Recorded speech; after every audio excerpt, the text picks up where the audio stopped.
ဒီထမင်းလေးစားရဖို့အတွက်လူတွေဟာလုပ်ငန်းအစစ်အစစ်တွက်ကြည့်လိုက်မယ်ဆိုရင်ပြိုကျဲရတယ်နော်ထွန်ရဲရတယ်ထွန်ရဲပြီးတော့ဇွားကျဲရတယ်ဇွားကျဲပြီးပြိုးနှုတ်ပြီးစိုက်ရတယ်စိုက်ပြီးတဲ့အခါရေသွင်းရေထုတ်လို့ရတယ်ပြီးတဲ့အခါမှာမှဲ့တဲ့အခါမှာရေသိမ်းရတယ်အစားအသောက်ကိုအဲ့ဒီဒုက္ခတွေအစစ်အစစ်လုပ်ရတယ်လုပ်ပြီးတဲ့အခါနောက်ဆုံးစဘာဖြစ်လာပြီးတဲ့နောက်မှာဆံဖြစ်သူရောက်အောင်ဖွရတယ်ပြာရတယ်တီးရတယ်မစားရသေးဘူးနောက်ဆုံးမှာထမင်းဖြစ်လုပ်လိုက်ရမိမွေးရတယ်ခုခေတ်တော့တပြေးပြေးလွဲလာပြီပေါ့ gas မီးကိုနဲ့ချက်ကြတယ် rice cooker နဲ့သို့မဟုတ်လျှက်စစ်မီးကိုနဲ့ချက်တယ်ဆိုယာယီလွဲလာအဲ့ဒါလို့ထမင်းစီလေးတစ်စီးဖြစ်ဖို့ရအတွက်လုပ်ငန်းပေါင်းမြောက်များစွာလုပ်မှဖြစ်တယ်အဲ့တော့ဘဟုဒုက္ခဆိုတာအဲ့ဒါပြောတာရှားထဲမှာအရသာလေးခံမှုရအတွက်လုပ်လိုက်ရတဲ့အလုပ်တွေအများကြီးပဲလို့ဆိုလို့ရပေါ့လုပ်လိုက်ရတဲ့အလုပ်တွေအများကြီးဘယ်လုပ်ပဲဖြစ်ဖြစ်ဒီ sensual pleasure လို့ခေါ်တဲ့မျက်စိကမြင်လို့ခြေတတ်စရာနားကကြားပြီးခြေတတ်စရာအဲ့ဒါတွေရဖို့လုပ်ကိုင်ဆောင်ရွက်ရတဲ့အလုပ်တွေဟာအမှန်တမ်းများတော့ဘုဒုက္ခတွေကိုအများကြီးဖြစ်ပေါ်စေဘဟုပါယတာအတော်ကိုပင်ပန်းဆင်းရဲကြတယ်ပေါ့ဒါတွေလုပ်ဖို့အတွက်တော့ပင်ပန်းဆင်းနေဗနာညာမှာအလုပ်လုပ်ကြရတယ်ဆိုတာရလက်ကိုတွက်ကြည့်တဲ့အခါဘာအတွက်လှုပ်ချတာတုံးဆိုဒီချမ်းသာအတွက်လှုပ်တာချမ်းသာအတွက်လှုပ်မိသားစုစားဖို့နာမည်တွေမျိုးမျိုးတက်ကောင်းတက်လိုက်မိသားစုစားဖို့မိသားစုပြေးလဲဖို့ဆိုတာဘာလို့ဆိုရင်နောက်ဆုံးမှာချမ်းသာဖို့စင်ပြေဖို့အတွက်လုပ်ရတဲ့အလုပ်တွေအများကြီးအာရိနမောဣထဘေယောရှားလာပြန်တော့လေဒီချမ်းသာဒုက္ခတွေမှာအပြစ်အနာစာတွေကဒလချမ်းဖြစ်နေဒါကိုအကြောင်းပြုပြီးတော့ခါရဒေါသတွေဖြစ်ကြတယ်တယောက်နဲ့တယောက်မကျေနပ်မှုတွေဖြစ်ကြတယ်ပေါင်းသင်းဆက်ဆံရေးတွေပြက်ပြားကြတယ်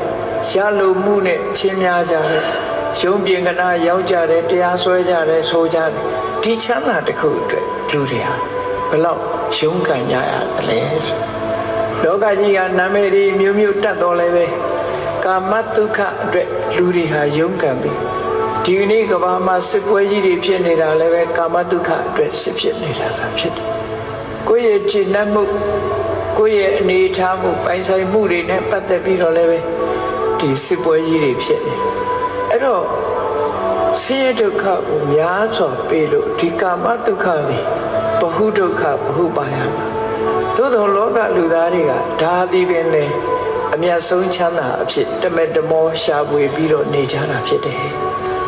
ဒီဒုက္ခဒီလောက်ပင်ပန်းကြီးစွာရှာထားတော့ကိုယ်ပိုင်နာရောထာဝရပိုင်ဆိုင်မှုရလားဆိုဘယ်ရမောမောပန်းပန်းနဲ့ရှာထားပြီးရင်စွန့်လွတ်လိုက်ရပြန်ရောအလုံးရှာဖွေစုဆောင်းထားတဲ့အရာတွေအလုံးထားပစ်ခဲ့ရပြန်အဲ့တော့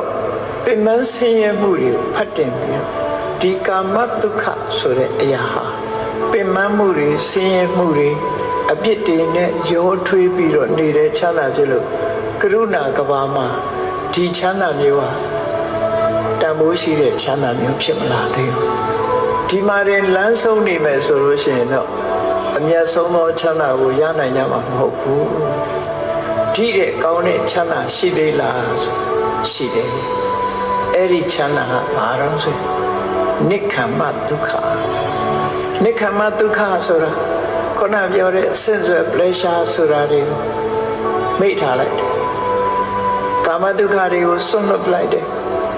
စွန့်လွတ်ပြီးတော့တရားဓမ္မနဲ့ပျော်မွေ့တယ်တရားဓမ္မနဲ့ပျော်မွေ့ပြီးရရှိလာတဲ့ချမ်းသာဒုက္ခသည်နိက္ခမဒုက္ခလို့ခေါ်တယ်ကာမဂုဏ်အာယုန်တွေကိုစွန့်လွတ်ခြင်းကြောင့်ရတဲ့ချမ်းသာကာမဂုဏ်အာယုန်တွေကိုအကြောင်းပြုပြီးရတဲ့ချမ်းသာကကာမဒုက္ခ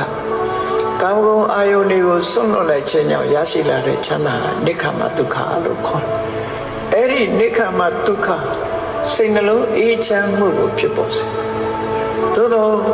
တာမန်ပုဂ္ဂိုလ်တွေအနေနဲ့ကတော့ကာမဒုက္ခလောက်ကောင်းတယ်လို့မထင်ဘူးနိက္ခမဒုက္ခကိုကာမဒုက္ခလောက်ကောင်းမယ်လို့မထင်ဘူးကဲ ကဲကာမဒုက္ခအနေနဲ့စဉ်းစားကြည့်လိုက်ဒီပွဲကြိုက်တတ်တဲ့လူတယောက်ဟာပွဲကြည့်ပြီးတော့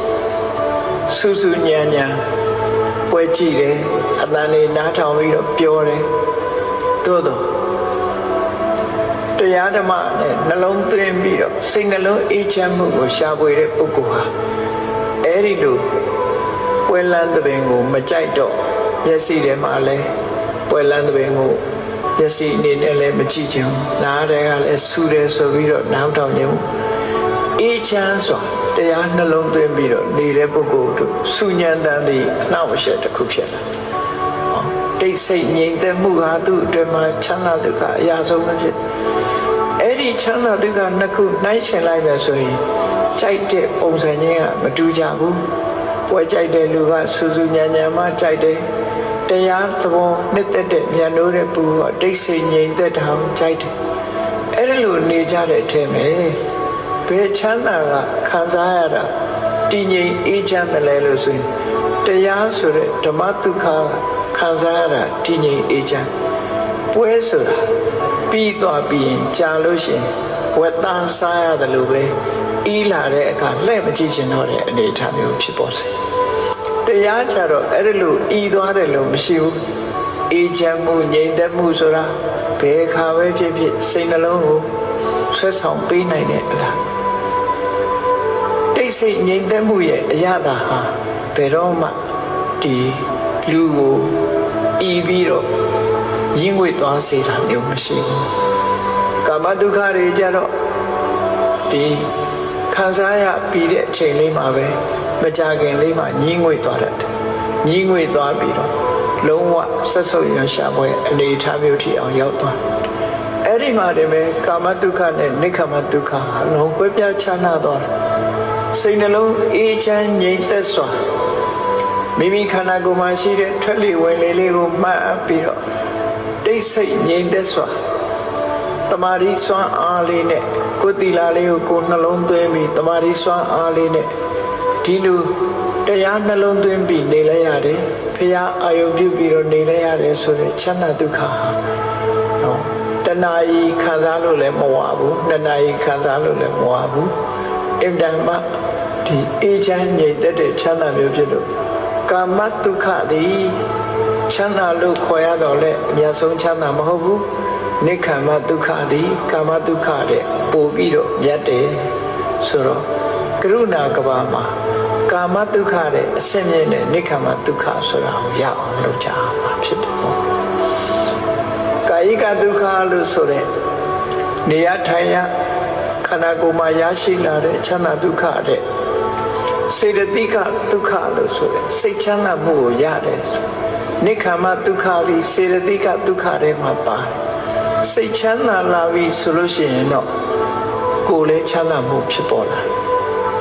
စိတ်ချမ်းသာမှုကိုအကြောင်းပြုပြီးတော့ကိုယ်ချမ်းသာမှုကကုသဖြစ်ပေါ်လာကိုယ်ချမ်းသာမှုကိုအကြောင်းပြုပြီးတော့လည်းစိတ်ချမ်းသာမှုကုသပြန်ပွားနိုင်တယ်သို့တော့